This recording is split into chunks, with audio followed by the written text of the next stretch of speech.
जब भी हम फॉरेन ट्रैवल के लिए देखते हैं या चेंज ऑफ प्लेस के लिए देखते हैं या किसी नेटिव को फॉरेन में जाकर के सेटल होना है, उस कंडीशन में हम देखते हैं तो हम लोगों को कुछ फैक्टर्स देखने होते हैं कि उसमें से कौन कौन सा हाउसेज इन्वॉल्व है, कौन सी राशिज इन्वॉल्व है, हम मनी रीजन पैसा कमाने के लिए जा रहे हैं या किसी और रीजन से जा रहे हैं, चंद्रमा की क्या स्थिति है, बेनिफिट क्या मतलब अच्छे और बुरे प्लैनेट्स का क्या इन्वॉल्वमेंट है, कोई क्रूर ग्रह की दृष्टि है या क्रूर ग्रह वहाँ पे बैठा हुआ है, 12th हाउस पर कौन सा ग्रह देख रहा है, दृष्टि डाल रहा है, D4 चार्ट में क्या हालत है, या भवत भवम के हिसाब से क्या प्लैनेटरी कॉम्बिनेशंस बनते हैं।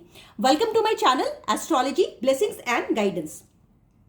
फॉरेन ट्रैवल के लिए जब भी हमारे को देखना होता है तो सबसे पहले हम लगन की प्लेसमेंट देखते हैं। जैसे इस वाली कुंडली में लगन में 1 नंबर की राशि है। 1 नंबर की राशि का स्वामी कौन होता है? मंगल। वैसे ही हर नंबर की राशि का एक स्वामी होता है, तो इस कंडीशन में मंगल यहां पर स्वामी है। तो लगन की प्लेसमेंट देखनी पड़ती है। तो यदि लगन का स्वामी जाकर के 12th हाउस में बैठ जाएगा तो वो फॉरेन ट्रैवल का या फिर फॉरेन सेटलमेंट का एक बहुत बड़ा योग बनता है। हालांकि इसमें बहुत सारी कंडीशंस देखनी होती हैं। इसके अलावा चतुर्थ भाव यानी निवास स्थान, जहां पे अभी हम रह रहे हैं, 7th और 10th हाउस, क्योंकि ये हमारे कार्य का भाव है, ये हमारे बिजनेस के रीजन से जा रहे हैं या फिर हम किसी अपने प्रोफेशन का काम करने के लिए जा रहे हैं, वो देखा जाता है। क्योंकि 7th हाउस जो होता है वो 10th से 10th होता है, भवत भवम के हिसाब से वो 10th से 10th होता है, तो वो भी हमारे को देखना जरूरी होता है। हमारा भाग्य हमारा कितना साथ देगा। यदि 9th house Lord, 9th house का स्वामी कौन होता है? 9th हाउस का स्वामी होता है जुपिटर। यदि जुपिटर जाकर के यहां बैठ जाए तो भी वो फॉरेन ट्रैवल का बहुत बड़ा स्ट्रांग योग दिखाता है। हो सकता है इस कंडीशन में हम हायर स्टडीज करने के लिए जा रहे हो, हम स्पिरिचुअल विजिट करने जा रहे हो, किसी पिलग्रिमेज प्लेस की विजिट करने जा रहे हो। इस प्रकार के कार्य के लिए जब होता है तो 9th हाउस का रोल आता है। उसके अलावा हम लोग देखते हैं कि 10th हाउस मतलब ये वाला स्थान, तो ये हमारे कार्य क्षेत्र है, हमारा प्रोफेशन है।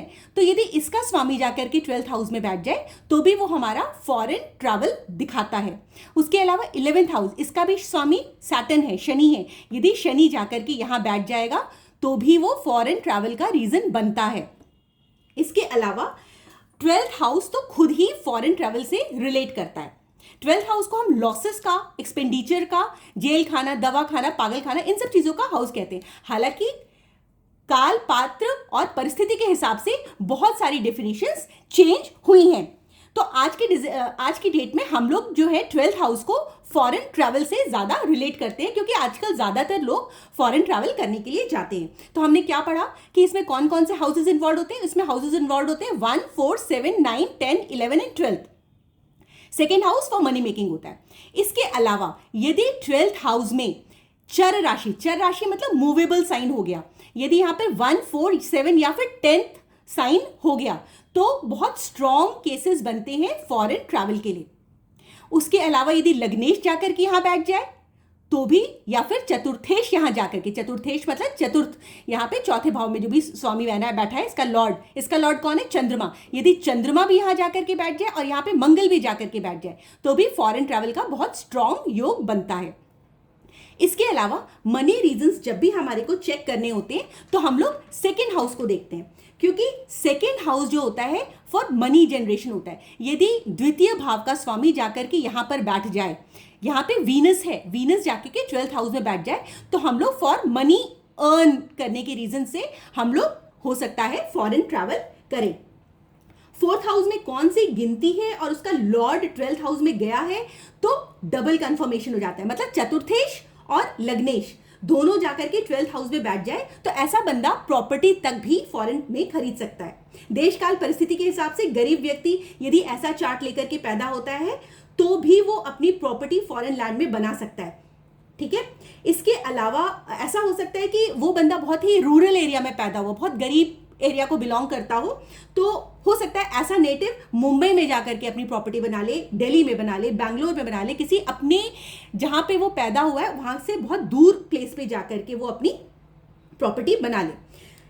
इसके अलावा यदि हम भवत भवन की बात करें तो 12th हाउस जो होता है वो हमारे दादा का होता है, बाबा का, पिता का। तो हो सकता है कि हमारे दादा ने, बाबा ने, पिता ने यहाँ पे 12th हाउस में प्रॉपर्टी खरीदी हो, क्योंकि 4th हाउस से जो 12th होता है वो 9th होता है। हमारे लगन से हमारे पिता का स्थान क्या होता है, ये 9th होता है। और यहाँ पर यदि प्रॉपर्टी खरीदने बेचने या फॉरेन ट्रैवल की बात हो तो हो सकता है कि हमारे बाबा दादा यहाँ पर जाकर के सेटल हो गए हो या फिर उन्होंने फॉरेन लैंड में कोई प्रॉपर्टी खरीद ली हो। इसके अलावा हम लोग 9th हाउस का लॉर्ड, 9th हाउस जो कि स्पिरिचुअलिटी या लॉन्ग डिस्टेंस ट्रैवल से डिनोट होता है या हायर स्टडी से रिलेटेड होता है, यदि इसका स्वामी यहाँ जाकर के बैठ जाए, कर्म क्षेत्र 10th हाउस का स्वामी जाकर के यहाँ बैठ जाए, 11th हाउस जो कि हमारे गेन्स का होता है इसका स्वामी जाकर के यहाँ बैठ जाए, तो भी विदेश का बहुत स्ट्रॉन्ग रीजन बनता है।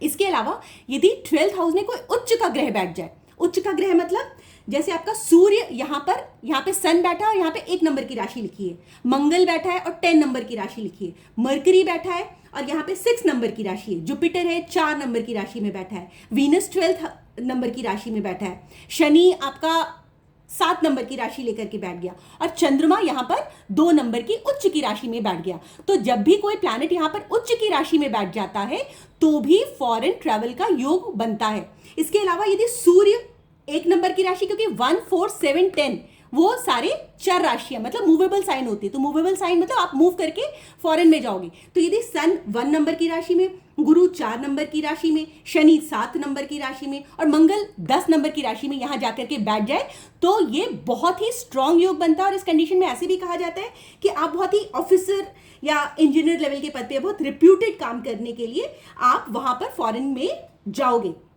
और वहां पे आपको बहुत ही नाम इज्जत मिलेगी, क्योंकि एक तो ग्रह है और मूवेबल राशि है और वहां पे आपको बहुत रिस्पेक्ट भी मिल रही है।